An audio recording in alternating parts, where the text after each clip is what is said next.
The wait is over. The crew is back. Ladies and gentlemen, it is season 6 of Get in the Trunk.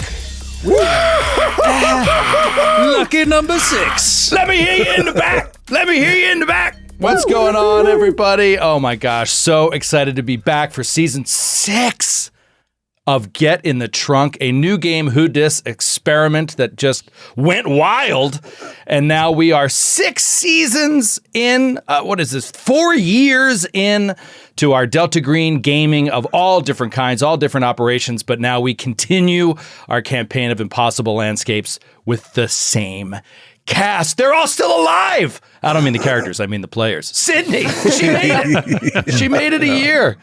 Nobody thought I would make it, but joke's on you. That diet of 5 micheladas a day, we thought it would kill her. It's only made her stronger. I love the look today, Sid. You have show it off. Show it off. I had to do it to him. First day back recording, I was like, I got the Delta Green shirt. Super J. It says, "Do you ever think about dying on the back?" Yeah. It gets me in the mood. It gets me really in the mood. It's perfect. It is a pink Delta Green Barbie style shirt that says, "Do you ever think about dying?" So awesome. Francis pre-show was like, "I'm getting one." Totally need that. I mean, who doesn't want their existential dread draped in pink? Like, come on. Like, yes. 100 times. When's your birthday, Francis? When's your birthday? In February. All right. Well, you'll have to wait a really long time, but I'll get you one for your birthday.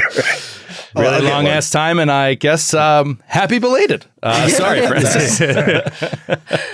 I put a lot of disinformation out there, so nobody really knows what my birthday is. Oh, well, so you just lied. I can't be aged. I refuse to be aged. Francis, you have been kicking all ass as the video producer on Get in the Trunk, on Gatewalkers, on the Glass Cannon Podcast Campaign 2. Been doing a lot of work behind the scenes. Dude, it's a lot of fun. I mean, there's no unbruised ass left. Just kicked all of it. It has all been kicked. All of that ass has my footprints on it.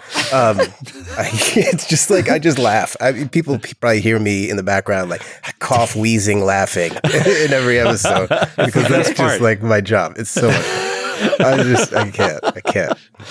Yeah, we recently had an epic moment in Gatewalkers that Francis was not present for. Had to run out in the middle in order to go and so pissed. And what was it, a dentist appointment or something? Ear, nose, and throat. Ear, nose, and throat. It's allergy season. Yeah, had an emergency ENT appointment during allergy season. And when I called, I said, "Francis, you missed something big." He said, "Don't tell me." I know. He wants to find out in the edit. I love it. I love CJ the purity. just texted me like what happened right after you got CJ, spoiler alert, man. You got to hashtag spoiler alert those texts. Well, I'm glad that you get to step out from behind the scenes once again. It's been too long since we've seen you as a player. It's great to have you back. Are you excited to play again after now seeing a ton of hours of campaign 2, just on the other side of the curtain? Are you excited to play again? Oh yeah, no, I'm always psyched to play. It's just, I mean, Gatewalkers is a whole different beast though. That 2E is like, it's chunky. So like I'm learning a lot. Yeah. But I love, Delta Green I love because it's just so out there and like, so like, God, it sticks with you afterwards. And like, I kind of feel like I have to come back just to like, so I can sleep at night. Yeah, it really does. It infests your whole life. As I was preparing for this season of Get in the Trunk, I'm not going to lie, I definitely had some dark thoughts. I definitely was like thinking about Heath Ledger a lot because I was just like, the basis of the King in Yellow is so mentally messed up that it can drive you to a place of actual real life depression, because it isn't about horrible monsters and horrible violence and all that stuff. It really digs into and pulls apart and shows you that nothing in your life matters or means anything. And that, to me, that is just like the scariest thing. And if it creeps too far into your head, it can be really worrisome. So I, for one, while I thoroughly enjoy playing this with all of you, will be glad to have this behind me, and I'd like to just, let's do some machine guns against some big monsters. I was thinking about this too, because it is a really sort of fulfilling game to play. It's like you feel like you get a lot out of it, but it's also our most difficult game because like it does deal with this stuff, and there's so much emotional intent, like real emotional intensity, real stakes and everything, that it can be it can be exhausting, like to to play a session of it, and it gets into you. It really gets into you, and it's like you can see what how Heath Ledger how you would get there, like thinking about Heath Ledger. For sure. Yeah, it's just like, because to me that character of the Joker is such a great example, because it isn't just about violence. It's about nihilism and chaos, and how there is no order to anything, and anything that you think has any order or meaning is an illusion, and that is just terrifying. With us back for season 6 is Roger Cumpstone himself. The Cumpstone is back in the house. There is no Troy once the sound check happens. Troy goes away and the glasses come on. Welcome back, Raj. It's good to be back. I don't suffer from any of those things you guys are talking about, as I'm like, this is make-believe, and I stop thinking about it the second we stop playing. Yeah, well, I mean, I don't disagree with you. And I guess what it is as the handler of this particular game, I feel like it is my duty to really understand the horror and really understand what's happening and really, really dig deep, because it's hard to wrap your head around. It is such a, foreign concept to me. This idea of nihilism, essentially, like full, pure nihilism. And it's just, I keep digging deeper and deeper, and I'm like, this is not helping me in like how I think about my life at all. Well, also, like, if you were a player and you were playing through it as Duke Nukem, it probably wouldn't affect you the same way as you as a keeper anyway, Yeah, you wouldn't have to worry too much about the psychological impact. But yeah, we're going to see some more of that psychological impact as we get deeper into it today. I don't want to delay too long, because in the last season there was a huge change between seasons 4 and 5 of Get in the Trunk, and that was because in our story there was a huge gap of time in the game world, and that is what's going to change this time around. We're not going to have the same sort of gap, and we're going to be picking up with characters that are really depleted and really in bad shape right out of the gate, and kind of see where you guys take that story with the situation that you're left with. So I'm going to let's go over a couple of just pre-game house things before we get into recaps and stuff like that, and we'll get everybody caught up on where we are. For those of you that have forgotten, it's been a while. I get it, but I'll do a brief recap, and we'll get you caught right up, and the players too, so that they remember where we were when we last stopped. But one of the important things to remember is that because of this long gap that we had, you will, in Delta Green, the way we say it in Delta Green, you will level up. You will level up. So that is good. What that means is any of your skills that you had attempted and failed will increase by 1d3. So you can roll a d3 for each one of those skills and increase your skills that much, just so you get like a little bit better at everything you failed at. And then this season, man, oh man, I say this every year, but I want to get better at this. I just get so in the game, or in like our narrative, that I forget about the game sometimes. It's important to me to remember that like every few weeks, you really should be getting this opportunity to level up. It's just that like it can be tricky in the story that we tell, because last season encompassed like 6 total days, maybe. You know what I mean? Of like game world time, because there's just so much is happening in such a condensed amount of time that it's hard to imagine you getting that much better at all these things. However, you definitely are and should be improving incrementally in all these little things as we go. And I happen to know from, working on the recap from last season, that Roger, at the very least, I know for sure, and in some cases, Vicky, and I think once Bobby, definitely failed at some of your best skills, which is great. Even in the last episode. Oh my gosh. Like there were so many like really high rolls at like people's best skills. It was We failed a lot. Yeah, I have an 82 The last alertness, and I somehow failed. you failed in the last episode. Yeah, Yeah. I believe you rolled an 83.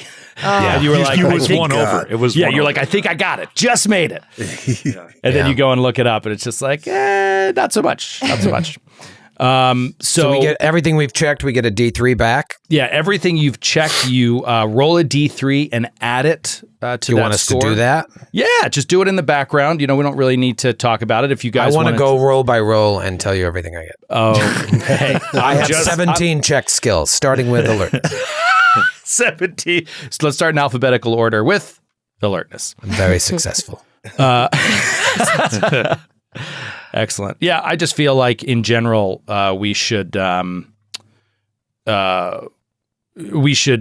just highlight anything that really stands out, anything that you increased by 3 or anything like that, anything that jumped out at you. But I wanted to let everybody know that we were leveling you up. While you're working on that in the background, I wanted to thank our good friends at Arc Dream who published this fantastic game.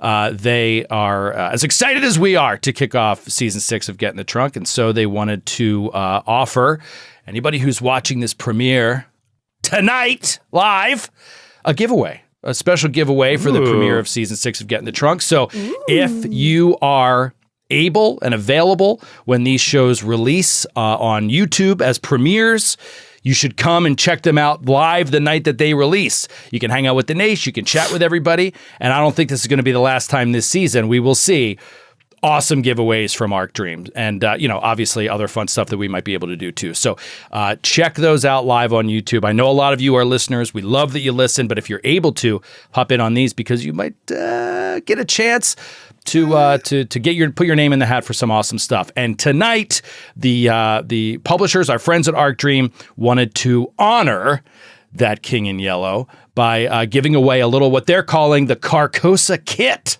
The Carcosa Kit is going to be our giveaway for tonight. For everybody that's watching on YouTube, can get a chance to enter. It is a paperback annotated copy of The King in Yellow. So a full actual paperback copy of The King in Yellow, but annotated with all of their notes about, it's annotated. So it goes into detail about what was going on in that time, giving you some understandings of like what Chambers is probably saying here and what he's probably referring to here, because popular references might not carry over 100 plus years later. You will also get the a King in Yellow tarot deck. Gorgeous King in Yellow tarot deck to frighten your friends. And then we'll round it all off with, have you seen it? A yellow sign pin. A yellow sign pin. So, yellow sign pin. So thank you very much, Art Dream. That's awesome. Check in the actual chat as it's running for a link to where to enter that contest, and then we'll pull a winner by the end of the YouTube premiere. So thank you again to Art Dream for offering that. So anybody have any news from their level ups? Anything exciting? Anybody get 3 in anything? I got 2 threes.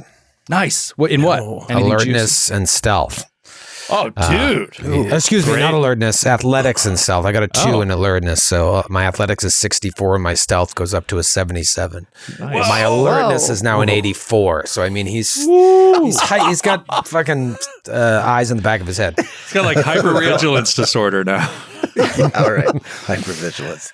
It's amazing in the beginning of this chapter of Impossible Landscapes how important alertness is. It's so funny how much the skill roll comes up in the actual pre-written adventure, and I just laugh at it every time. I'm like, they didn't know I have a cum stone. Like they're thinking it's not going to get seen or happen. You know what I mean? Like you would have to have an alertness over 70% to even be able to roll on this. It's like, I've got a cum stone. That's why it's so critical. It's so awesome to have a cum stone. Like it sort of breaks the game in some places. It's so great.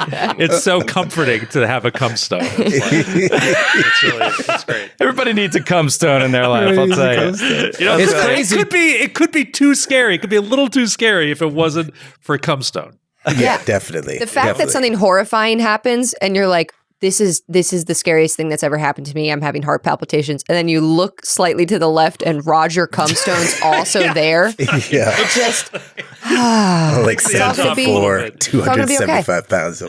Actually, don't care about this giant clown anymore because Roger Cumstone's also here. So. It's kind of weird because, like, if your intention is to finish Impossible Landscapes this season, this will be the last time I play Cumstone for a while. I don't think he is going to, like, if he dies, great. He like exists in another timeline. Like Cumstone's, the Cumstone, You can't kill Cumstone. You can't kill. I made an unkillable character. Cumstoneverse? Cumstoneverse. But I do think that, I like, remember last season started off, it was Cumstone year one. It was like the start of last season, I think. Or maybe it was, that was 2 years ago. Next season, we're going to have to Impossible collect Landscapes. Yeah. We'd have to collect all the Infinity Cumstones.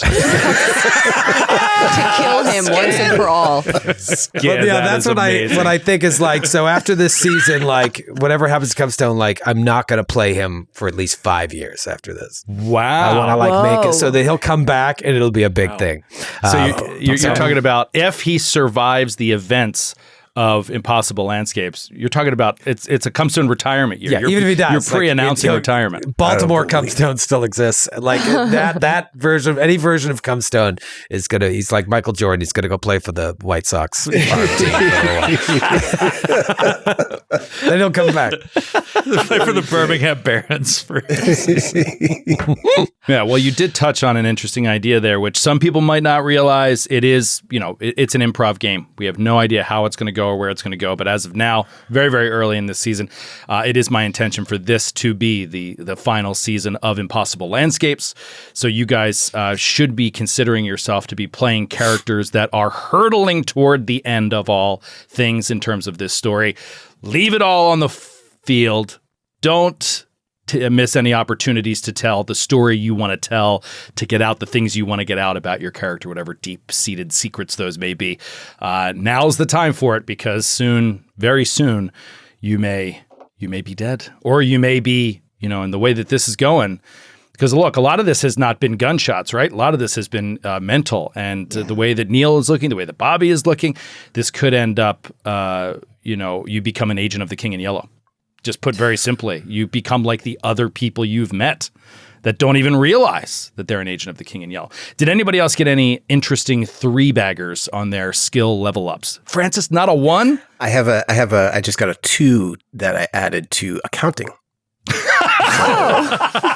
Whenever that comes up. So exciting. That's really When did you even fail that? I'm an analyst. I know.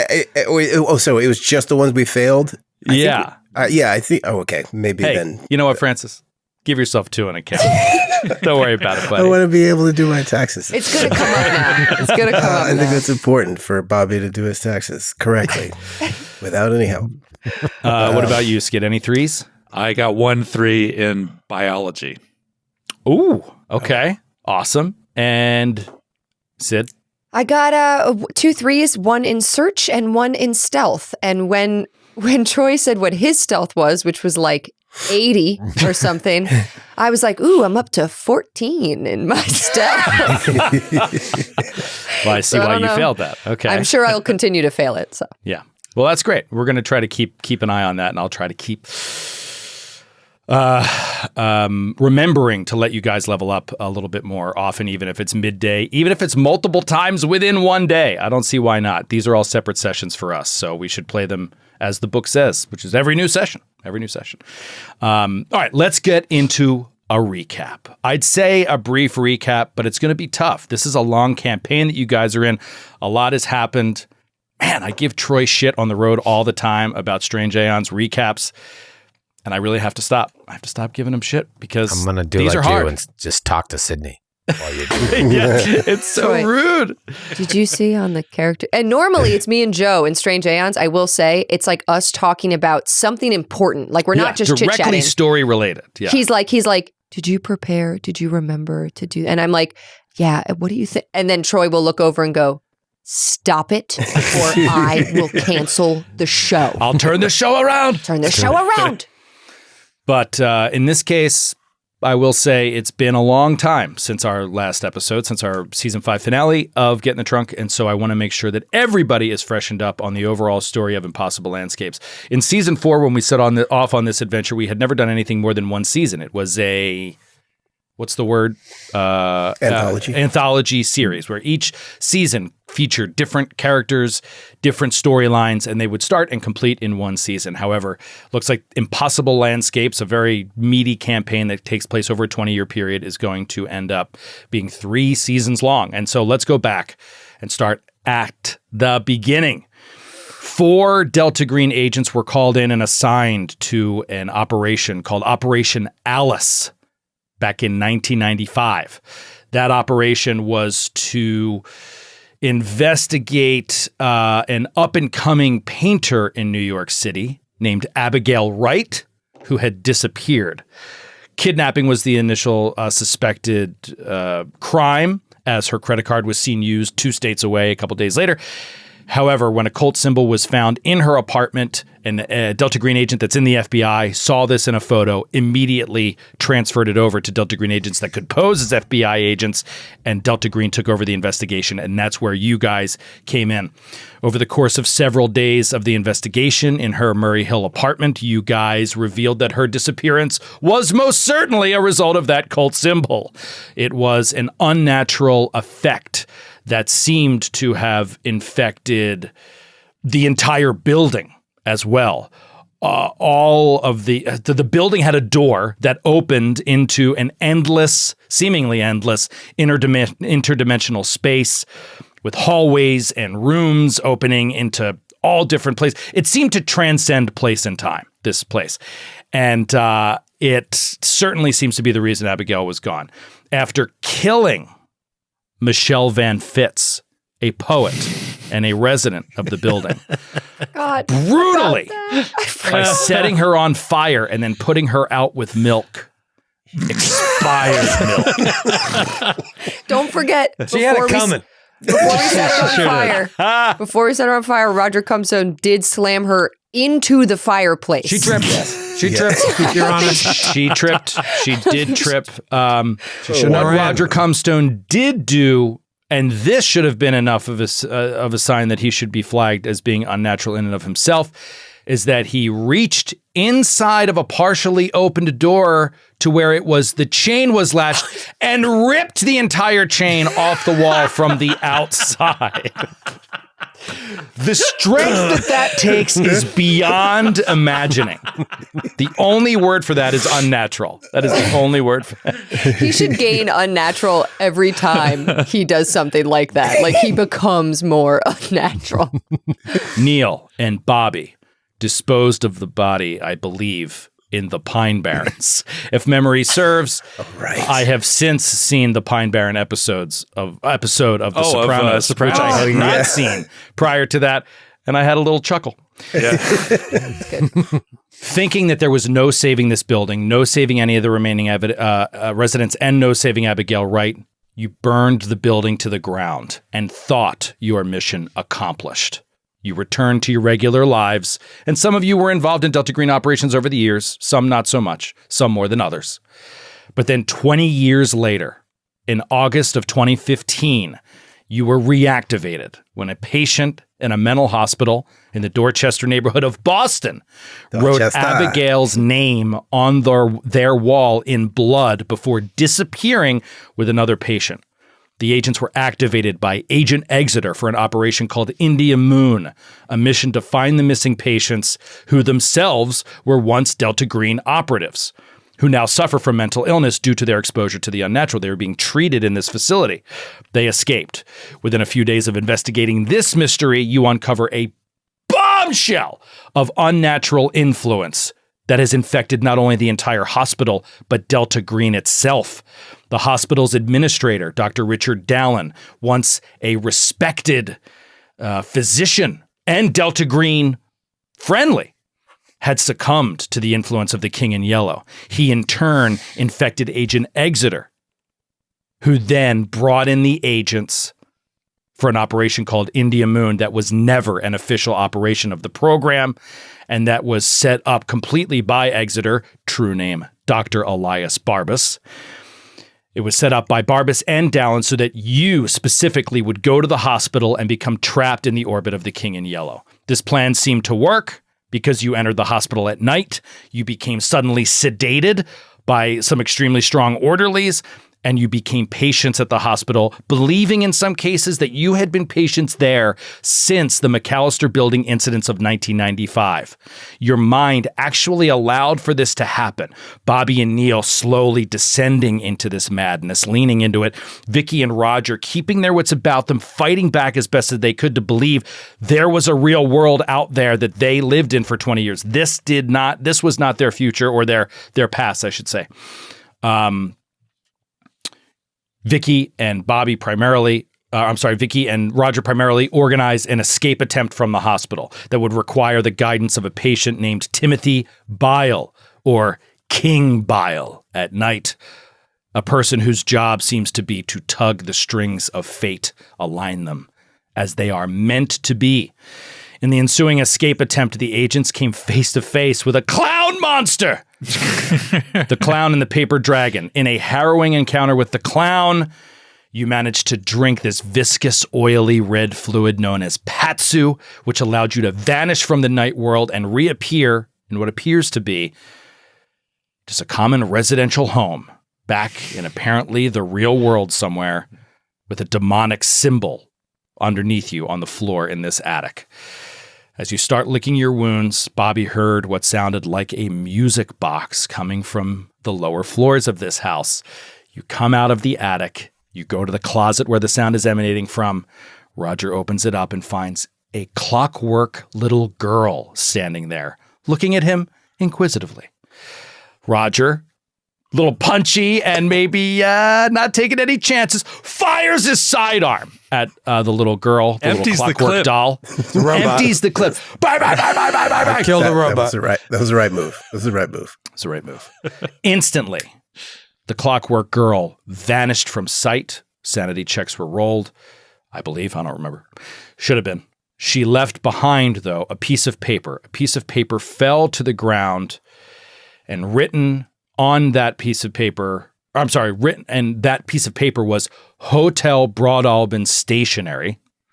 And written on there, we could actually go to our VTT if you want to cut over, and we could see this for ourselves on screen oh my God, right now. that is the most terrifying image. God. This letter says, and I quote, this is picking up where we did last season, "Find J.C. Lintz at the Hotel Broadalbin. Go now. Find the hotel, the labyrinth, the author, his bottle, the city, the lake, its shadow, the battle, then the party, the dance, the girl in blue, the one singing, 'Nothing is true except that out is through.' Love and kisses, Abby." And we'll see you next season. That is the end of last season, as you guys get another sort of communication, seems directly from Abigail Wright, giving you step-by-step instructions on what you must do in order to find her, I guess. I don't know what the hell's going on here. Dude, I have such fucking gaming ADD when I'm a player. And I said, just pay attention to the recap. And I couldn't do it. Just And I was like, attention to man, I just really the wish I recap. listened to that. I don't know where my head was. I was just like, thinking about other things. Sending an email. But I was like, A lot of good info I in started there. listening to that last part, and I'm like, what fucking show is that from? I have no memory of that. Well, we narrowed it down. Okay. Well, we're going to kick it off, as is tradition here, season 6, with a scene. Everybody sits down there waiting desperately for the Get in the Trunk to return. Here it is. We're back at season 6. We'll start with a blank screen after that recap. Previously on Get in the Trunk. We do that, and then the screen goes dark. And then I'm going to turn it over to Troy. Troy, what do we see next? What do we see? What do we see? How do we really ruin the tone here? Kind of nasty shit. Kind of like horrible fucking What horrible shit can I do? See, let's Let's see the exterior of an office building somewhere in New York City. Okay. And then we cut to the interior and just sort of like slowly pan up to a door that says Dr. Susan Womp, marriage counselor. Cut to inside Dr. Womp's office and see this, I don't know, mid-30s, really attractive blonde woman, glasses, hair in a bun. And she's sitting in a chair across from a love seat where only Roger sits. It's like an empty space next to Roger, but there's nobody there. And she just looks at her watch, maybe, and then says to Roger, maybe she's just running a little late today, but we can start, if that's okay with you. Roger's like, I imagine the meter started the second I walked in, so sure. But if she doesn't show, I'd like to only be charged for one person. Very frugal, Roger. Not sure that's how couples counseling works, but The doctor says, Are you angry today, Roger? You seem upset. Roger's not listening. He's just like, I cut myself shaving this morning. I nicked myself right on the wiener. I cut my wiener. Come on, man. Joy!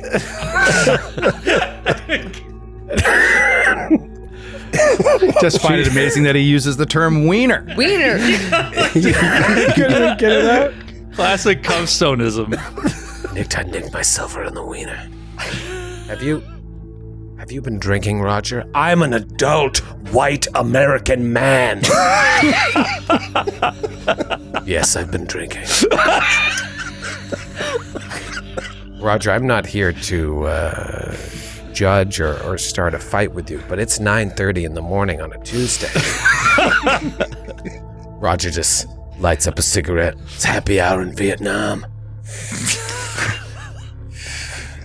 What does that even mean, Roger? Roger's just like 10,000 yard stare through his glasses.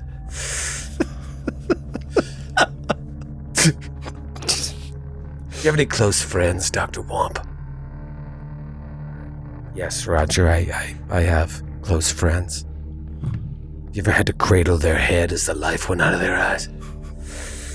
Reaching around from chunks of their brain like Jackie Kennedy after a sniper popped them from 600 meters?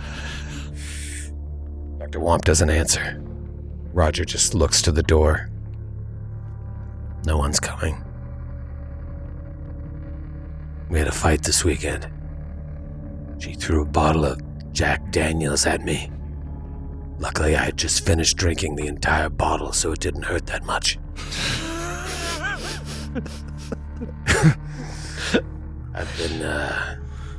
I've been staying at a Holiday Inn Express since then. Well, Roger, what's the difference between a Holiday Inn and a Holiday Inn Express? Why is everyone in such a rush these days? They should just rename all of them to Holiday Inn. Hey man, come on in. Stay a while. Stay as long as you need. Everything is cool in here. Problems at home? ? We've got a warm bed and a tray full of eggs in the morning, just like your mom used to make. They really should change the name to that for all of them. It's a marketing tip. Big sign, though. Takes up a lot of room on It's the a big sign, but I think it pay off. She's like, are you close with your mother, Roger? Guess that would be a long sign on the front of the hotel. What about my mother? She's an angel. Well, when's the last time that you saw her? She's more of a woman than you'll ever be. He yells at the empty space next to him.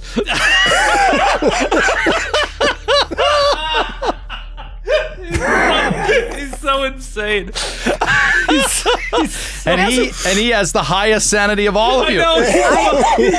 I can't tell when in time this is taking place. No, Like, we I don't know have yet. This no is like- idea what This was. could be in his I head. think based on the happy hour thing, this must be Vietnam. Vietnam. 19. Vietnam, Roger. It's probably 1976. Like 76. just He's like post Vietnam, Roger. If you don't think I'm making a T-shirt that says "Happy Hour in Vietnam," you're out of your mind. The front says it's happy hour. You could have a silhouette of the helicopter lifting people off the roof of With the like a little embassy. umbrella in it. The front says it's happy hour in Vietnam. The back says, what does that even mean? Question mark. So he just yells at the space, "More of a woman you'll ever be. Tell you that much. She had grace, poise, strength of character, just like Jackie Kennedy."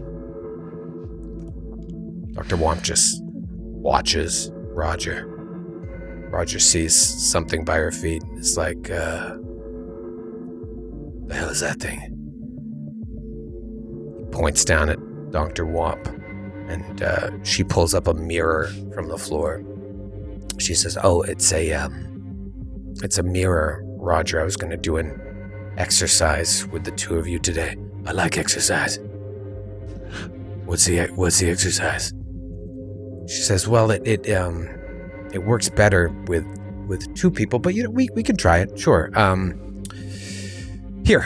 And she hands him the mirror, and Roger looks at himself, and we just see Roger's reflection. He just looks terrible. He's got maybe a slight bruise peeking out from underneath his sunglasses. Cut on his wiener. Cut right on his wiener. Points the mirror down, lifts his pants to check it.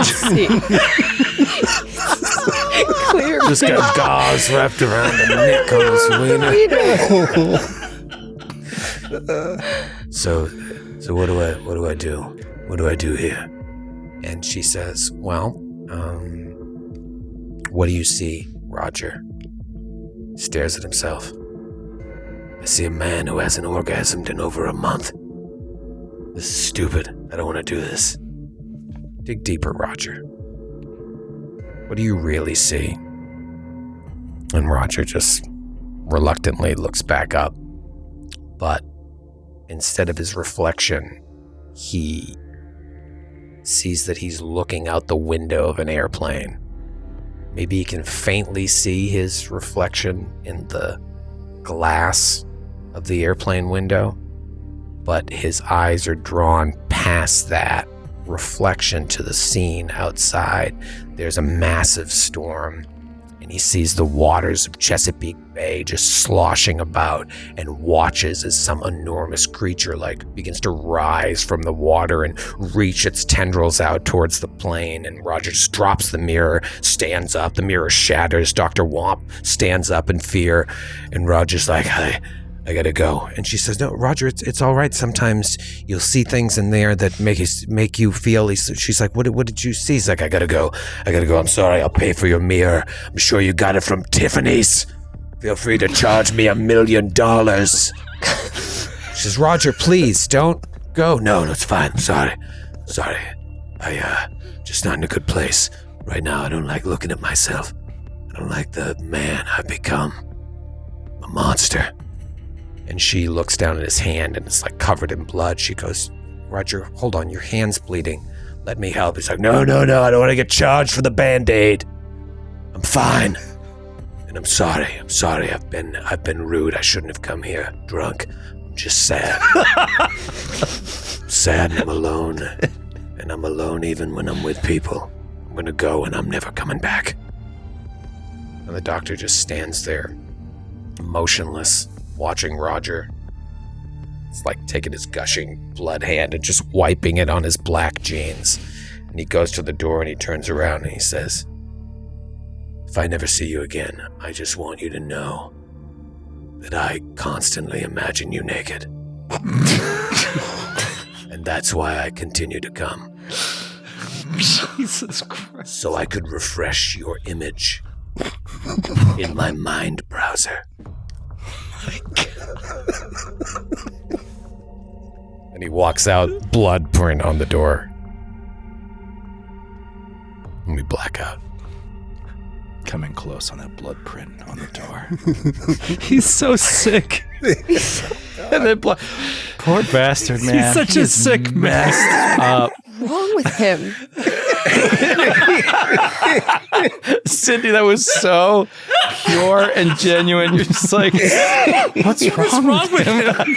Hurt you, Roger. My Vicky is coming out too, where I'm like, I could fix him. I could fix him.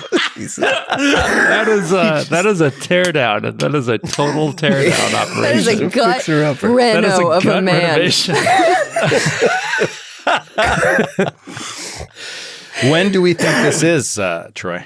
Like based on like their clothes and stuff like that. Like, is it just a few years ago, or is it could be in the future? Or I was trying to leave it purposely vague, so you don't quite know. Like you don't know who the wife is. Is it Vicky? Is it Norma? Like I know, but I mean you don't know.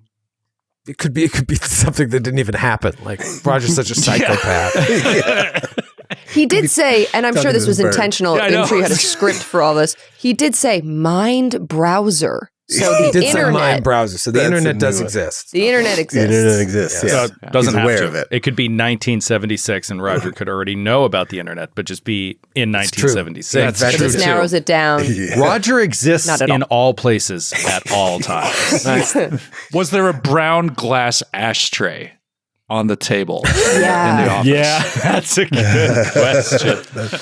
You know, I don't know where you're starting, but like I see Roger going like he himself is looking in a mirror in the present of the scene, remembering this moment. So if you want to cut to him there, I can tell you what he's doing. But if not, that's what he was doing. So like there's just this moment of him. Yeah, that's great. That's great. Let's do it. Let's start there, and we'll begin season 6 in earnest here. So as it comes, as that we'll say that print. Oh, no, I've got an idea. So that blood print is on the door, and we will fade out, and then we could just easily fade up on a slightly different print, also a bloody print, also on a doorway within this house. Bobby is holding Neil. It's like carrying Neil almost, because Neil has an injured hip right now from a bad fall he took.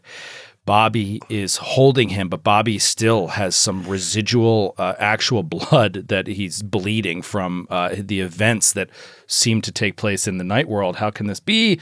Pretty terrifying. And they're just coming up to Roger and Vicky, who, from my memory at least, are standing at this, the opening of this closet. And Vicky, I will say, is holding this paper, reading it out loud. And maybe Roger, as she starts reading it, it just fades in your mind. And you see on the inside of this closet door is a cheap plastic full-length mirror that's just kind of screwed in to the inside of the closet, so you could kind of open it up. It's a coat closet by the front door, but you could also like check and make sure you look okay before you headed out for the day. It almost seems like a forgotten item, since this house is essentially empty. There's no furniture in it. You found papers on the kitchen counter that were like real estate papers and a real estate card, and the house is empty. Maybe this mirror has just been long forgotten. It's a stained plastic white stained plastic outside, and it's just screwed in with a single screw at the top, single screw at the bottom. But Roger, you're seeing yourself in this. Maybe just behind you in the reflection, we see Vicky, and you're reading this paper out loud.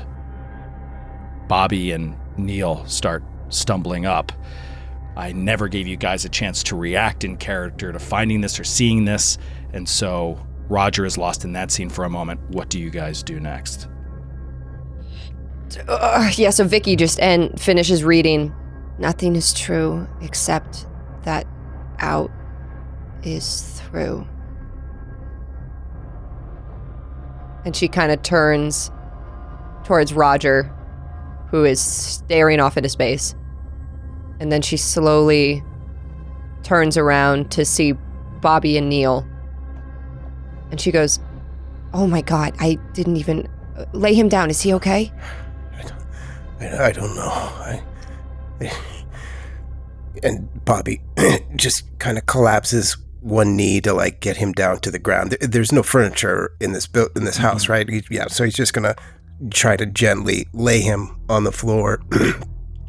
I'm not sure. I've got these cuts. I don't know, these cuts, they're real. They're real. You can see blood rising up through your, let's say you have like a dress shirt on, like a white dress shirt or something, you know, like an agent. Yeah. You can see small pools of blood are like rising up through the shirt. How's this happening? Are we out? Are we actually out? Are we out? And she kind of gets panicked now, thinking, you know, Bobby's bleeding. This shouldn't be possible. And she's going to run. Was there like a back door? I can't remember. Into the house, like out to a backyard kind of thing? You haven't looked, you haven't seen. It would be on the other side of the house. You're right by the front door right now. Yeah, then I guess she's just going to swing open the front door. She just needs to see outside and like breathe air to know that they're not still like in the hospital somehow or something. Boom, you open up the front door and you see a sunny, warm day, and fresh air immediately hits you in the face. The smell of fresh cut grass hits you as you see landscapers across the street, and you hear of like a guy riding kind of like a large mower around a relatively small lawn. You look like you're on a suburban street in some city, and it looks like a completely normal, average day. Recently, a kid rode by on a bike. The only weird thing is the body of the paper boy that Roger shot 5 times from the attic as he was riding by. Do you see like a kid on a bike rode by and Troy was like, I take him out. Blah, blah, blah, blah, blah. Is there a paper? Is there did he throw a paper onto the porch? Yeah, there's like it's in wrapped in a plastic bag. Covered in blood. Yeah. Covered in his blood. I scoop it up and I yell out, boy, what day is it? What day is this? Boy. What day is this? You there, boy? Ask him what the present Did I miss Christmas? It's Christmas Day. I still haven't missed it then. And I scoop the paper up. No, yeah, she's going to look around kind of like, you know, sun's out, it's noon, like it feels, it's like day to night. Like she just is like, did not think it was going to be daytime out. You have spent what feels like multiple days, if not a week or more, in that hospital. And it was always night the entire time you were there. Exactly. The day, like the light, she's like, and the hot air, and she just like all of a sudden feels dizzy and needs to get back inside. And she's gonna look, she sees the paper and she just kind of like grabs it, scoops it up, and then closes the door. We'll go to Roger for a second. Roger, you're looking in the mirror. This whole scene plays out and it comes back to you. And as you're standing there looking at the mirror, give me an alertness roll. Oh no. Shit. Oh, I don't want to know. 26 under 84.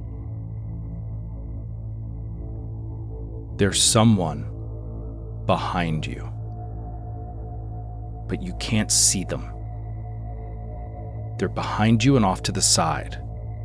It's almost like a shimmer of air, kind of. You can't explain it, but there is a presence in the room with you. Roger's like,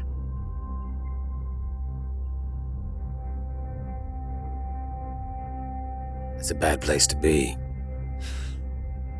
with a man like me. Neil, you hear this. Bobby, you hear him say this, staring into a mirror. What? I'm sorry, what? Can you hear me? Are you here? Or are you here, there? All right. We're here. Yeah, we're hear you. Here. Roger's just going to like quick turn with his gun and point it where he feels the presence, which could very well be at these guys. The gun comes up. You are not pointed at Bobby or Neil. You're pointed across a wood-paneled living room with a fireplace on the other side. It looks like a decorative fireplace, not a real one, and there's nothing there. Do I feel that presence behind me now that I've turned? As soon as you turn, you do not feel any, the hairs on your neck went up, and now it's gone. And you feel very confident there is no one in this room.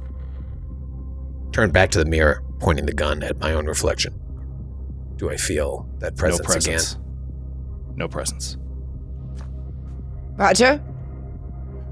Vicky has just come back in from outside. He's talking to himself. He's got his gun out. Roger, what is it? What is it? Nothing. It's that I saw someone. And then she just is like, okay, Roger's fucking losing it. She's gonna go over to Bobby and kneel down next to Neil, and check in on him. Neil? Are you awake? Agent Murnau, are you awake? Fine, I am. One moment, please. And God, Neil talks like this. Oh no! He's gonna take prep a Toradol injection and for his hip, some immediate, and shoots it in, and then he immediately turns his attention to performing first aid on Bobby. Bobby, he turns to you, puts his attentions on you, and you start to feel very sick inside.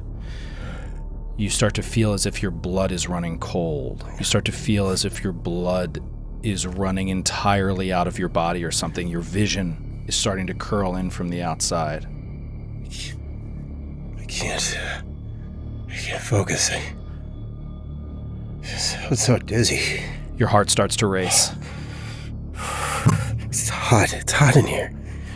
Why is it hot in here? Neil, you start to see blood is dripping off the ends of his fingertips. It seems that this gush is increasing, and blood starts to pour from his wounds, and he starts to exhibit the symptoms of blood loss. I can't sleep. I just gotta stay awake. Down lie. Legs elevate, please, Vicky. And is there anything I can put under his legs or anything to get his? Yeah, there's a stool. There's a plant stand thing. So if you grab this plant, it has no plant on it, but there's a plant stand, little almost end table-y kind of thing that's tall. You grab it, turn it on its side, you could get his legs on its legs. Yeah, and Vicky grabs that. That would give him a foot and a half of elevation. I would do that. Hope we get Vicky's help with that. And then this is a blood lost, much transfusion needs, and I'm gonna just start trying to either stitch up or patch up any of these wounds that he has, as quickly with his practiced surgeon's hands. So do it as quickly as he can. You start to remove his clothes where it seems that the blood is coming up. Pull the sleeve up of his arm, or maybe unbutton his shirt down. I'm gonna the get his shirt off. As soon as you open up his shirt, you see all of these wounds open, and blood starts to pour out all over the place. Bobby, your eyes roll into the back of your head, and he starts seemingly seizing and going into some sort of cardiac event. Oh. He's dying right in front of you, and we're going to see what happens right after this break. Oh my God.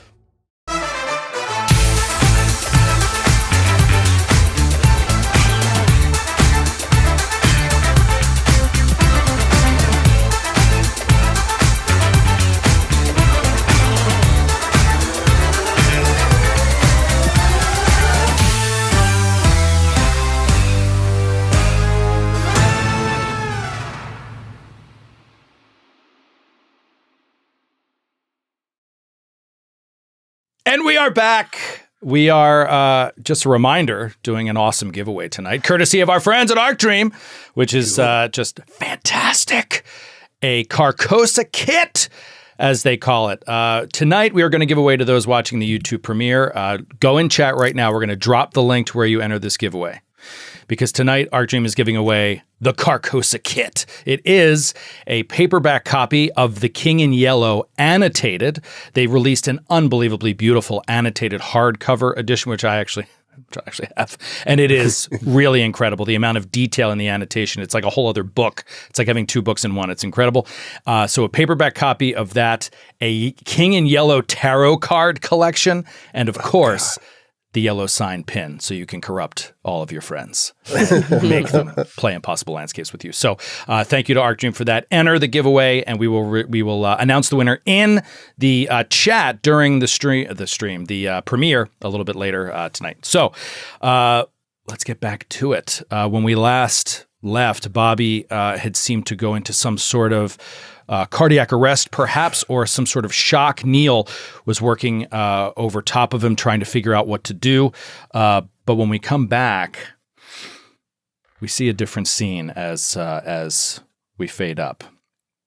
We fade up on a familiar scene, but perhaps from like a slightly different angle. We fade up to the backstage area of where the show with the clown and the paper dragon took place, where this horrifying encounter with a giant clown took place. We see these things almost as if they're happening in slow motion. Sounds are sort of muted to our ears and muffled to our ears. But what we see is no Roger, no Vicky. We see Neil on the ground, only this time we're looking from behind Neil, past him, as he's lying on the ground looking up at this horrible, horrible clown. The clown's attention, though, is not on Neil, it's on the other side, on Bobby. Bobby is running around the side of the clown in an attempt to get to Neil, to get Neil the Patsu so that he can escape. Neil has fallen and can't get up. He's in pain. And Bobby wanted to deliver the Patsu directly to him so that he could escape.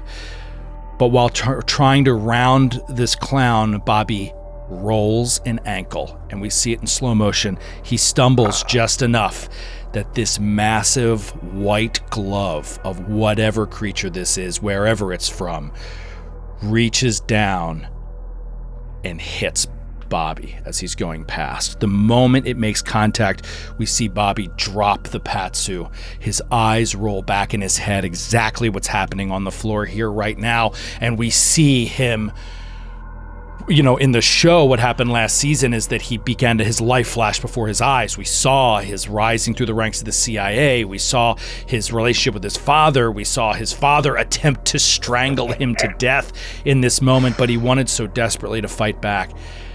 He fights on. All of a sudden, we quick cut to him running away. Patsu is seeping out of his very wounds. He's frantically licking his own blood, Patsu, whatever's coming out of him, in an attempt to escape. And as he's running from this clown, it's now 13 feet tall. It's now 15 feet tall. We see him see the face of what looks like an urban hotel in New York City. The Hotel Broad Alban. He runs into the lobby. This clown crushes through the lobby, shattering the windows, the doors. The rocks and ceiling of this lobby collapse onto Bobby, and he is completely covered and smothered in the debris. And we fade out. When we fade up, the sounds have kind of changed around us.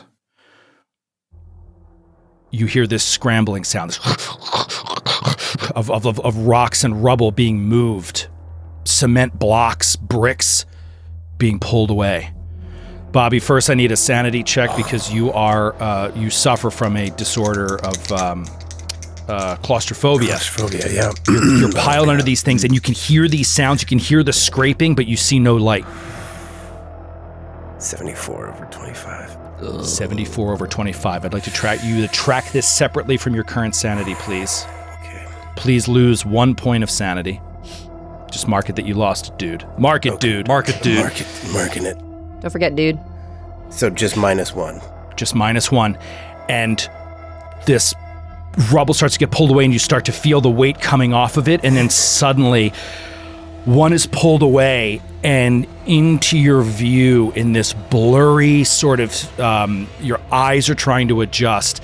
There is an overcast wan light, so it is day, but it's not sunny. And your eyes are burning from ash and soot and smoke.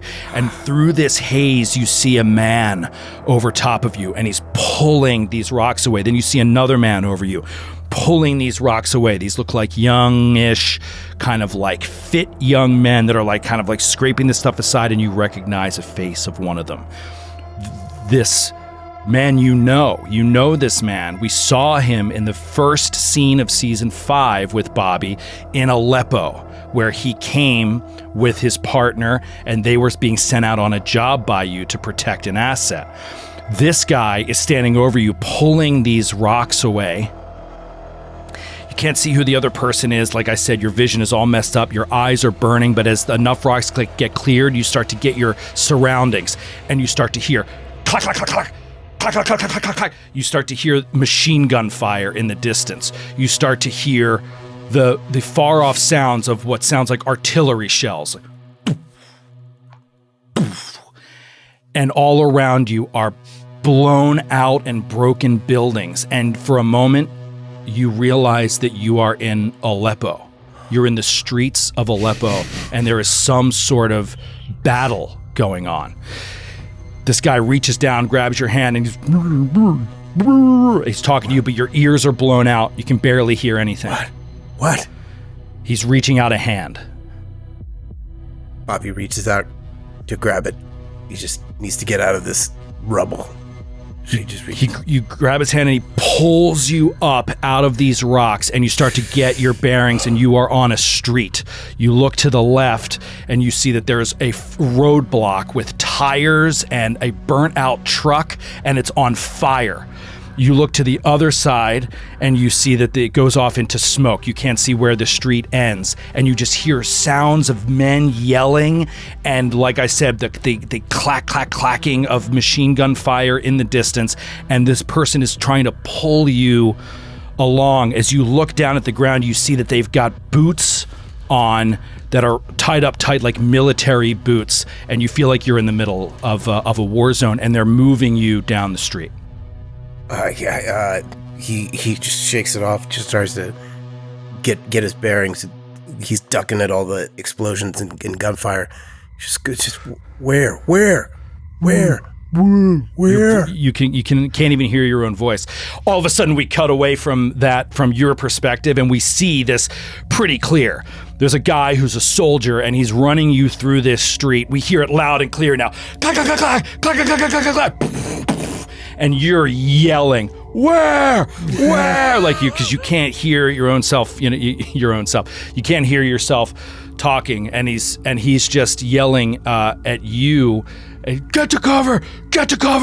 And he's moving you through the street. This other soldier is on the other side of you, and you move through into this one doorway and manage to brace up against a wall, and then boom.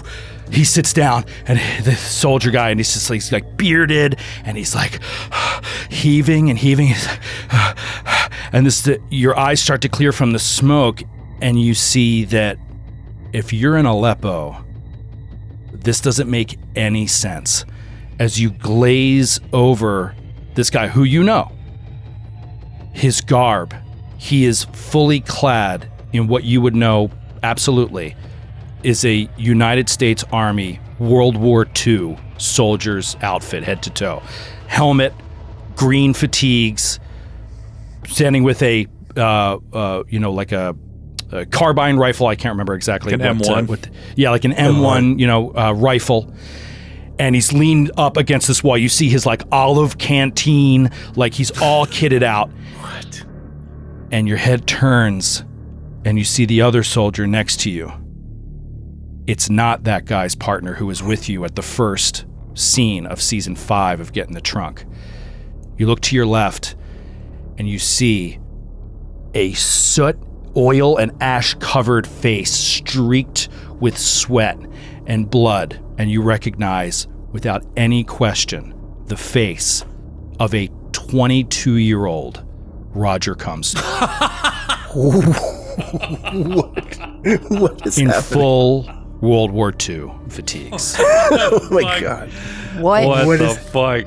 is going on? Oh shit.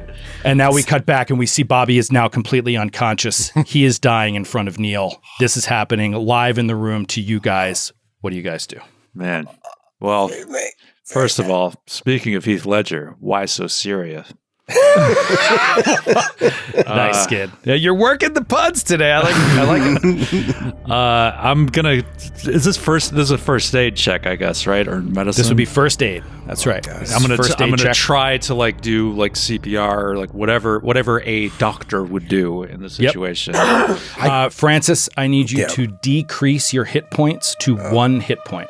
Oh, sure. Yeah. Oh my God. I could, That's awesome. obviously Neil's a doctor.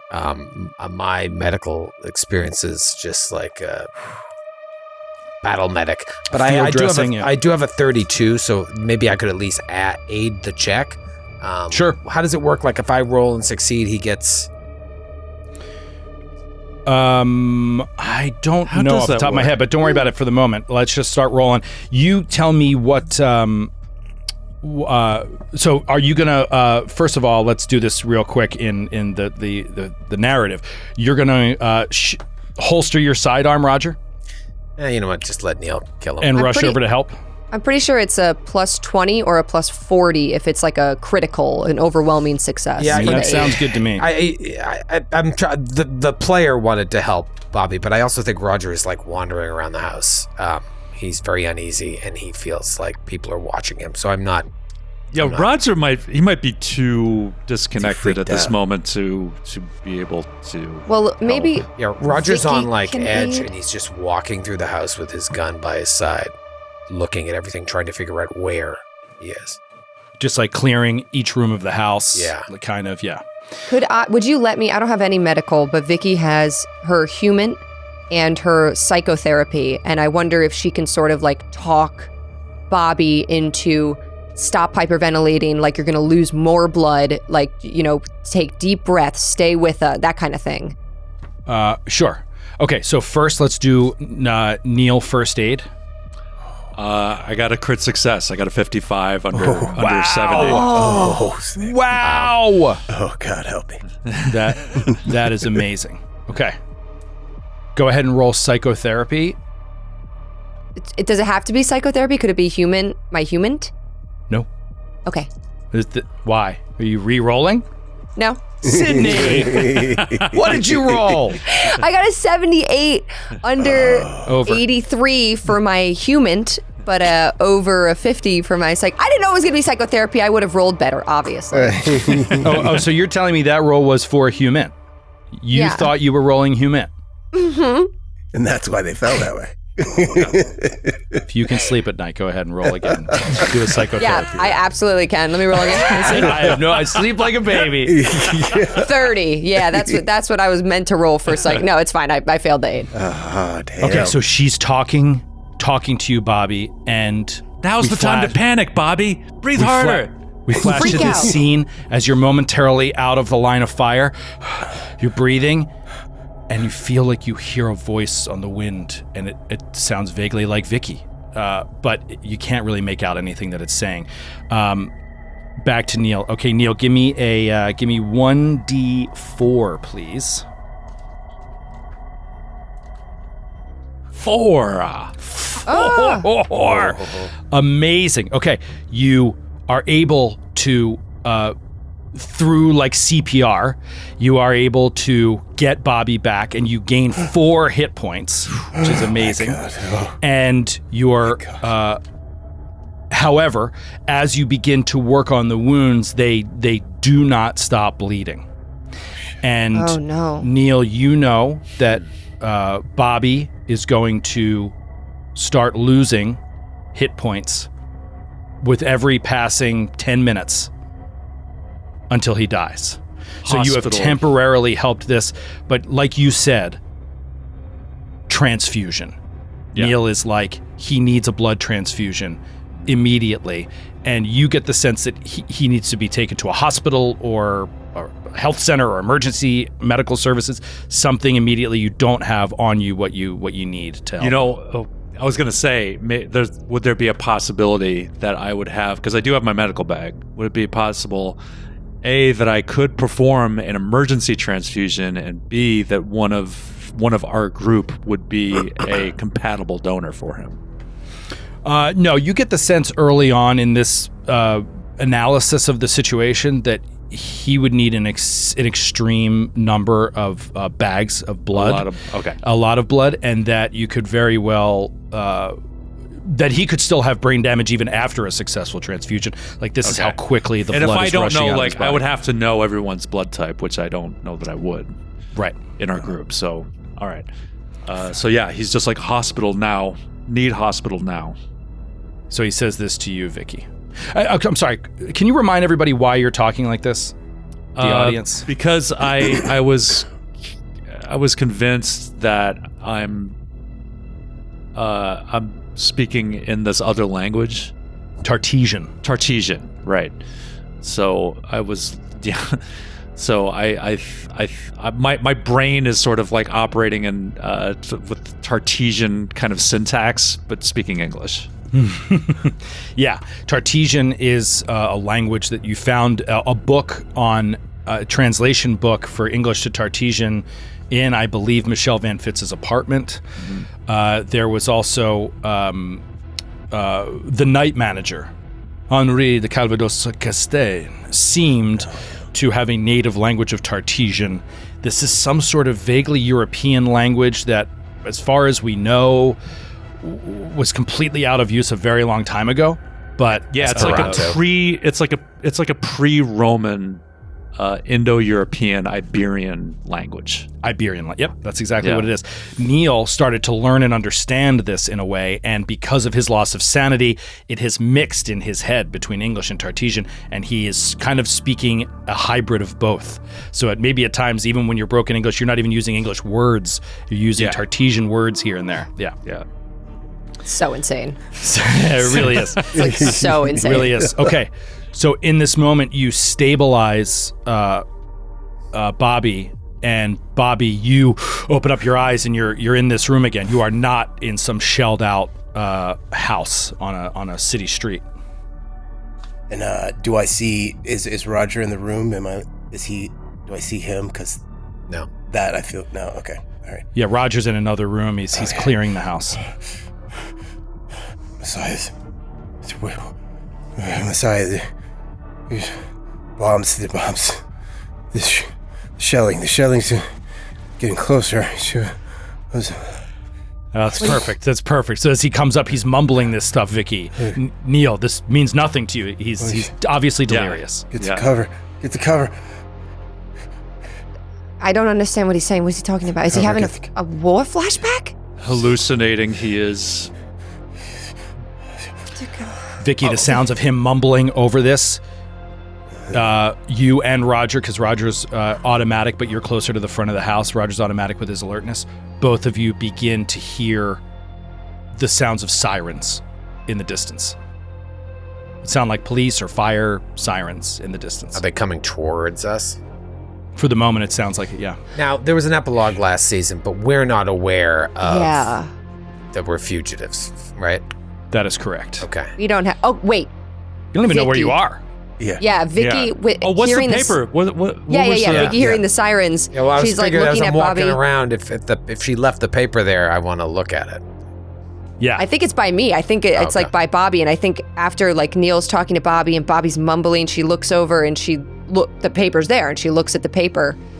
What does the paper say? The paper is a free sort of just handout for everybody in the neighborhood. What do they call, like a circular kind of thing? That is just very, very local news, and it consists mainly of coupons, and then a few local things about like the high school sports team and et cetera. And it's called the Codman Gazette, Codman, the Codman Gazette, and you may, with a quick search on your phone or something like that, you would know this to be a neighborhood in Boston, Codman Square.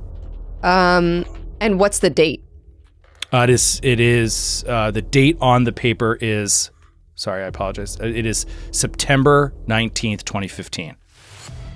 Okay, so That's the time we began in. Basically. So nearly no time has passed since you went into the hospital. I don't remember the exact date off the top of my head. Yeah. Don't hold me to it, but that it's basically no time has passed since you went into the hospital. yeah, Vicky sees the paper. Okay, we're in Boston again. We're back. Like we're not still in the. Isn't this right night where the floors. hospital was? Isn't this is it in near this neighborhood? There is a hospital very close to here. But You mean the Dorchester house? Yes. Yeah. The Dorchester house is It's like right here. It's like a 5-minute drive, if that. Yeah. Okay. Yeah, Vicky sees the paper, knows we're back, and she hears the sirens. We gotta go. Let's go. Get him up. Get him up. Roger. Extract. What's why We gotta go. Why? We have to get out of this house. Why? No one knows we're here. No, we're in the same neighborhood as the Dorchester house. We gotta get out of here. Yes, but no one knows we're here. I sneezed. I think this How could you house is sneeze at a dusty. time like this? This house is dusty. I think the house is dusty. together. He needs to go to a hospital, Roger. He's gonna die. We can't take him to a hospital. Well, then we need to take him somewhere where we can actually cauterize the wounds or do something. He's as good as gone. Hospital needs. I go. If you do Fine. not. Then we will go, Roger, and you can sit here in this empty house with your gun out, looking like a. It's not safe. And she out there. just turns around and tries to help Neil, like lift Bobby up, maybe like a. Take cover. Take cover. We need a car.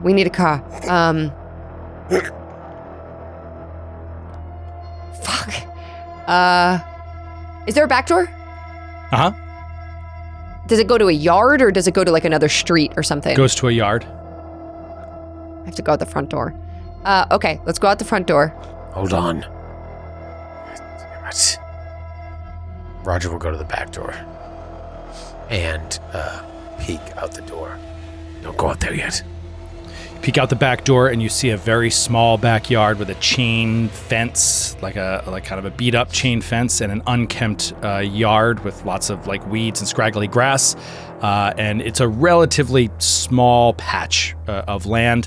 Right behind it is what looks like a water drain, like a cement, those little kind of Like a gutter. like a gutter, but it's like big. It's like for the township, like water moves back through there. So there's a fence separating you from it. Then on the other side of that, which is only about 8 feet wide, on the other side of that, another chain link fence and a backyard to a house on the other side. Could one fit through this, like, drain? Like, does it lead somewhere? Like, lead underground?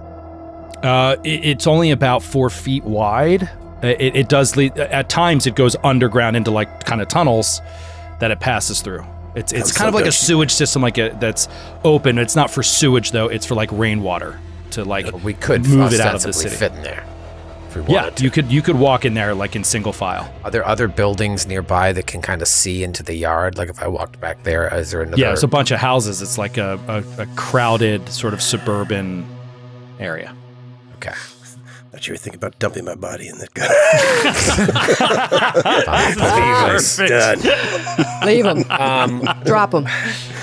Is there like Roger wants to start rummaging through desks to see if there's mail, like mail with names on it, like anyone. There's that nothing lives in here. this- There's no furniture. Right? There's no It's desks. nothing. It's just a completely empty house. And what happened? We were hearing music at one point too, right? From one of the. The music was coming from the Clockwork Girl. Okay, all right. So that music stopped as soon as Roger shot at her, and the house is empty. It seems to be like a house that gets shown for real estate. Is really the only evidence that you have inside the house is business cards of somebody, and the streets are. It just looks like a regular suburban neighborhood. Yeah, Is there a phone? there is a phone on the wall. Okay. Am I conscious right now? Can I tell them, like, because we need extraction. You're We in need- and out. So you just lost a hit point. You're at 4 hit points. Oh shit! Oh my yeah. gosh. He's done. God damn it!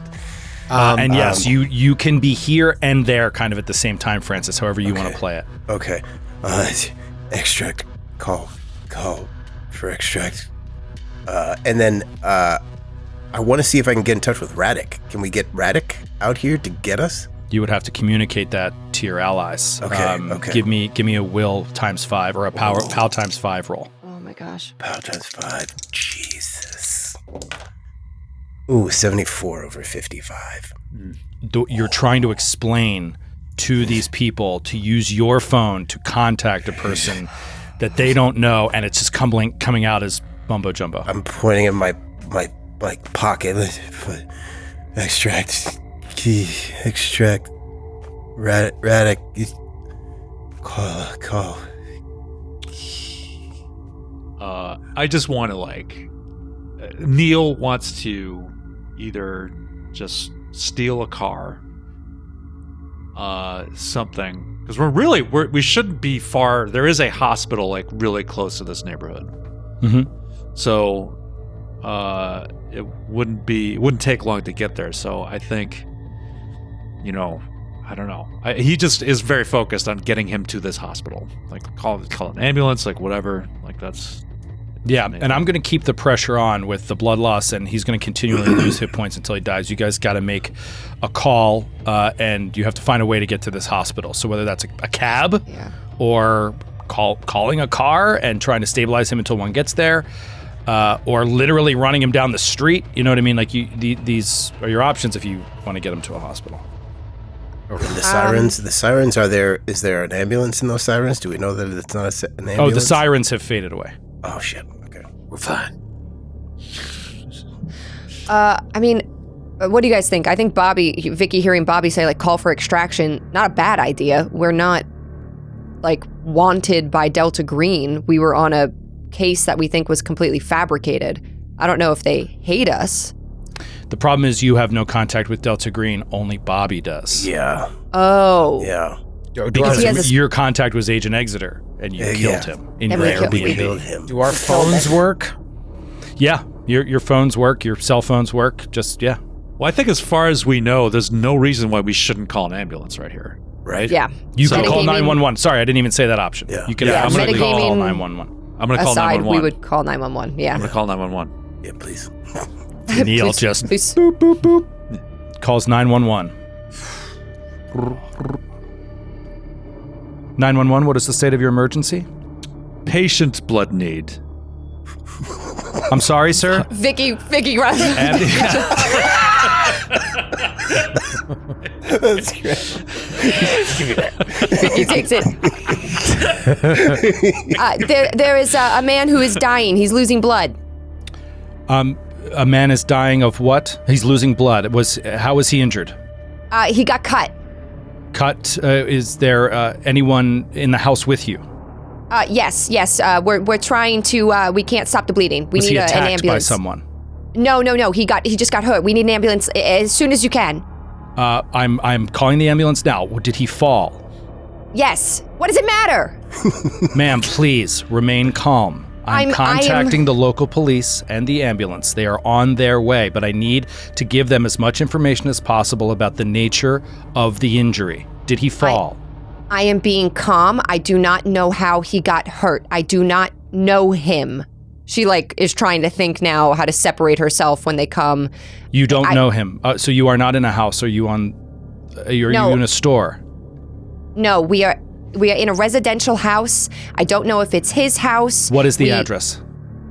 And I'm looking around for the. It's okay. Take your time. I'm here on the line, but I need the address. Is it a Maybe it would phone? Maybe say on the realtor's cards or something. Oh yeah. Yeah, she goes into the kitchen, is fumbling for the address. She finds it. It's center. This is a bad idea. Center. So they're gonna think we killed him. It's an empty house. How do you think this is gonna go when the cops show up? This is a bad idea. Hello? Ma'am, are you okay? I'm okay. I'm just waiting for the address. Roger's looking for bleach throughout the house. It's. Roger goes rummaging in the kitchen. Boom, boom, boom, boom, boom, boom, boom. You're just opening cabinets, and you see bleach and cleaning supplies underneath the sink. All right, Roger grabs the bleach. And you give her the address that you see Yes. like it's like a flyer maybe like on the kitchen counter. 27 Center Court, Codman, Massachusetts. I'm in Massachusetts. 27 Center Court. 27 Center Court. Is that correct? Yes, that's correct. Is he breathing? Yes, he's breathing, but he's losing consciousness. Okay. Can you talk to him? Is he responsive? Not really. Incoming! He's Is that him? I think He sounds crazy. I think he's I don't know, I think he's hallucinating or something. What is your name, ma'am? Hello? Hello? What's your aim, ma'am? I Start to can't lose hear signal. I can't hear you. I am Aching up. You're aching up, ma'am. I think maybe because I'm in the kitchen, I can't I'm As- it Aim, name, ma'am. and bleeding. And then she's gonna quietly walk over and hang up the phone. You hang up the phone. You're all sitting here. Nothing's happening yet. Roger walks towards the back door Roger walks towards the back door. with the bottle of bleach in hand and says, I have to go. I'm not abandoning you. I think I'm your only hope. And he bursts out the back door and dives into the drain pipe. Roger runs across the backyard. He's got a gallon of bleach in one hand. He's got a gallon of bleach in one hand. On his other hand, he hits the chain link fence in one leap. He side leaps it and then falls into about a 6-foot deep cement gutter that has just like a small trickle of water at the bottom. Hasn't rained recently, so it's not too bad. And you land. And Roger, we see you look left, you look right, and you can see to your right, it just goes for a distance behind this whole neighborhood. It's just running behind the whole neighborhood. To your left, you see it rather quickly goes underneath what is like a road goes over it. So it's kind of like a little, underpass of this water line. And just to the right of that little tunnel, you see a house, backyard, a house. There's no trees right there, so you see the house very clearly. And you see in a window of that house a man in an upper window, in a suit, on a telephone, looking directly at you. Take a shot. We cut back to Bobby. Bobby, you lose another hit point. Oh, God. My God. Vicky, you and Neil start to hear sirens in the distance. You think this must be first responders. This must be EMTs on the way, courtesy of the phone call. Vicky, what are you saying? Bobby? Bobby, there's an ambulance coming, Extraction. but I don't think we can all stay for the ambulance. I don't think it's a good idea. Without. Neil, you should go. You should go and I'll stay. Surgeon, me are. No leave. I know, Neil, but you, I don't think they're gonna understand you. Me talk good. I know. The sirens are getting louder. Neil, you should go where Roger went. You should go where Roger went, and we'll reconvene. We'll get together after this. But somebody has to talk to them. Me, you right. Me go. And I just give her some quick medical instructions, like how best to Keep him as stable as maximize his possible. chances. And Yeah. could you say that? Because what the fuck does he actually say to me? I don't know. I'm not a doctor, but I just tell them whatever. Maybe it's half like sort Keep of pressure on the comprehensible. wounds, that kind of thing. Yeah, kind of thing. pressure, Yeah. wound. Pressure keep wounds. No blood, like whatever. And then I'll take off as well. I'll just. All right, but I'm we see limping. Ne- I limp away. All right, so on my you bad start. hip. Yeah, you're in pain. You have a temporary. What is it, like a steroid or something that is temporarily It's helping this pain? Toradol. It's like this like crazy analgesic that they give to like NFL players, like when they want to get him back on the field quickly. It's just like Okay. So Neil, you wait, start, Neil, wait. She you start runs limping after him out. real She quick. says, Neil, wait. She puts in his hand the letter. It's like crumpled up now in her hand. She puts it in his hand, and she goes, "Keep it safe. We need that." and he nods, tucks it into the chest pocket of his cool black leather jacket, and he heads away. And then she's gonna drag Bobby's body Athletics check. out to the porch to make it make sense. Athletics check. Because How strong why are would you? Bobby's a big dude. I've got the standard 30% in athletics. So Come on, what are you making a Maple face for? I believe in you. I'm just picturing the cops riding down the street and just watching you dragging his body, his head hitting each cement step No. on the way To the- down from the land. To the porch. No, do your thing. To the porch. Let's see if she's able to. I'm just like, it doesn't make sense. I don't know. No, how would you have found this guy you don't know? 46 over 30. You know what? Maybe You start moving them, and maybe there's like tears rising in your eyes. Like you can feel the pressure. The sirens are getting louder, and you can't quite get him to where you need to go. Did you get any new disorders from your time in the John Jamsky? Just think about that. We got to cut back to Roger. We can't wait too long on Roger. The sirens are increasing. Roger, you see this person, they're eyeing you up, and then they just turn away. Still visible in the window, but sort of turned away. What do you do as the sirens get louder? Do I see Neil coming toward me? Yeah. We can say that like you just got settled for an instant and you hear the back door open, you turn and you see Neil is limping out through the backyard. I waved to him. Said, hey, I have a bad feeling about everything. I think we need to go underground. Me, bad feeling. Underground, overground, same. You get it? Neil, are you going to climb over this fence and go down in here with him? Yeah, I'm oh gonna go my down. God. Okay. Just like, of course. Yeah, I'm just gonna You get follow- it? Of course. follow his Give me an lead. athletics check. Oh, this is gonna be tough. This is going to be tough. Roger, you're watching Neil. He looks shaky coming over that chain link fence. Now, that chain link is just about 4 feet high. That's not that big, but it's this 6-foot fall into the cement gully. That is a crit fail. Yep. All right. So the chain link, and Troy can appreciate this, gets caught not on your clothes, but on your skin. And you begin to fall, and it rips a patch of your skin right off. Oh my. Squeal in pain, and you begin falling into this cement gully. Roger, are you going to help him? Are you going to get him? Are you right there? Roger's like, did it nick your wiener?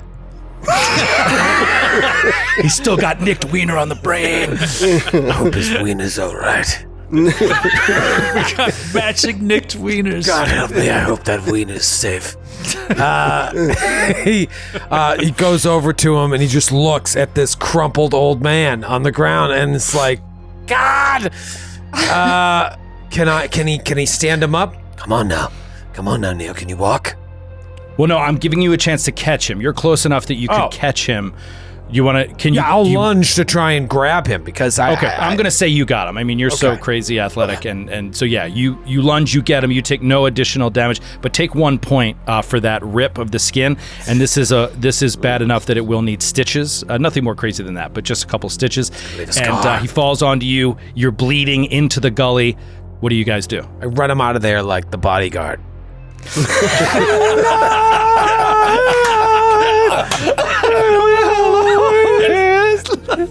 Neil in a baby my carriage. God. Roger running Neil in a baby carriage. I got you, baby. So amazing. Yeah, I just walk into the gutter, into the darkness with him. Okay. Yeah, you guys disappear into the gutter, and then you know what? This will be fun. We cut to an overhead shot of the street from a couple houses down, and we just see an ambulance screeching up to the front of the house. woo, woo, woo, woo, woo, screeching up to the front of the house. Sydney, you can tell me what we see from that angle. Do we see anything outside the house, or is the door closed? What did they see? I think the door is open, and I think after, Vicky tried to pull Bobby, couldn't, she's running through her head how she can explain this situation. So she decides to just go full in, helpless, and opens the door and is flagging them down. Okay, so ambulance pulls up. Vicky steps into the doorway, is flagging them down. Just a short way behind them is a police officer. Pulls up with their partner. So 2 cops in a car just behind the ambulance. And shaboom, these EMTs jump out of the side of the car. One of them opens up the back, pulls out a gurney, and they start rushing up into the house. You see a young man comes running up. What's going on? He's on the floor. He needs help. He's on the floor. Okay. All right. Remain calm. We'll be okay. We got this. Please step aside, ma'am. Okay. And he comes walking into the living room. You lose another hit point. That puts you at 2 hit points. God. Fully unconscious. These guys drop down beside you, buddy. And they start to look at your wounds. And you see this guy's eyes just go wide. And then we cut to a blown out house with these vague sounds of the rattling of machine gun fire in the distance, distant explosions, and you are out of consciousness from there and fully back in this place. And this guy's breathing heavy. He turns to you. He's like, "Gave us a scare there, boss." What? Why did you run? Why did you run out there? We were under fire? Yeah, but we had a good position up there. I don't understand what you're thinking.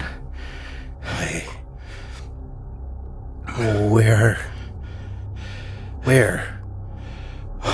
He leans over to the other guy, who is Roger Cumstone, and he's like, looks like he took a hit on the head, and he unscrews his canteen and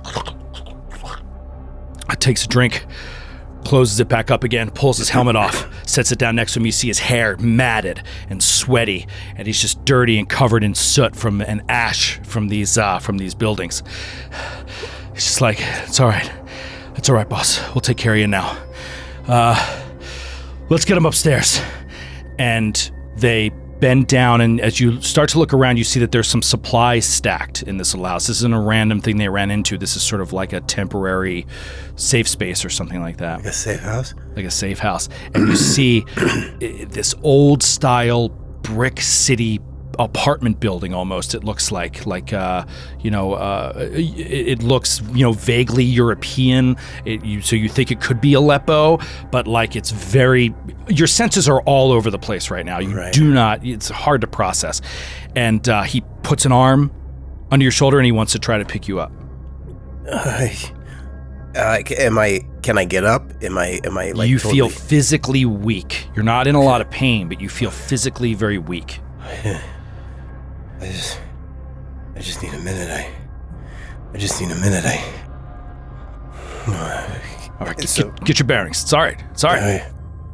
I try and get up with his help. All right, so he gets to he's standing you up, and he looks at the stairs, and they're narrow, and they kind of go in a square around the inside of this house, and he just looks back at Roger, and he's just like, it's not wide enough for 2. I'll take him. And he starts to walk you up these steps. Okay. And you go up to a landing, and then up another few steps to a landing. Up another few steps to a landing. And then as you get to a second floor, you see that there's 2 soldiers sitting on the ground. 2 men in World War II fatigues, young kids. And they're just sitting there leaned up against the wall. And they kind of look up at you. Don't make any sort of particular reaction, but they look like war-weary kids to your eyes. They're looking up, and he walks you past them to another door, and they just bang, bang, bang, bang, bang on the door. Colonel, sir, we got him. You hear do footsteps walking over to the door, A young man opens up the door, and he is not in so much combat fatigues as much as almost like a lieutenant's uniform. He's a lieutenant, and he sees you. He says, "What the fuck were you thinking, man? What were you thinking?" And as he lets the door open all the way, he says, "Bring him in, get him in here." And you just hear from the back of the room, "Sit him down." And they walk you in. And slowly rising from this chair, you see the silhouette of a man who rises up against this stained window, looking down into the street. You recognize this silhouette. As this imposing figure turns and looks at you, you see in full World War II fatigues, emblazoned with a colonel's marks and filled with medals of honor. Your father. And we'll see you next week. What? Oh. No fucking way. Poor Am I dead? Am I dead? He's dead. The EMTs will do their best, buddy, but... Oh my Oh god. my gosh. Oh my god. Did not think this was going to happen. You're gonna get another character, right? Get your back up, pal. Get your back up. Oh god. Or maybe this is your new life. Oh my god. I'm trapped in some World War II scenario. For eternity. Is that purgatory? Oh my god. Trapped in a tabletop World War II scenario for eternity? Sick of hell.